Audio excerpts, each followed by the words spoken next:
Fala galera, estamos de volta. Ó pessoal, vamos gravar esse vídeo.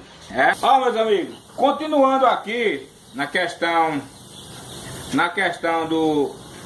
da inversão aqui dos eixos. A gente agora vai inverter esse eixo, ó. Tá vendo? Já tirei o parafuso, certo? E aí ó, é só inverter o eixo, ó. Inverter esse eixo, a parte que vai começar a trabalhar é a que não tem desgaste, entendeu? Do mesmo jeito que eu mostrei,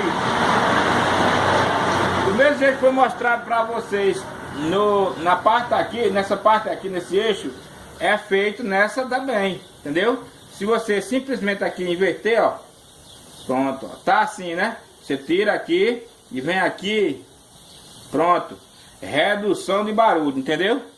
Eu já tinha invertido, vamos voltar para aqui, ó, tá vendo? Só inverter que aí fica show de bola.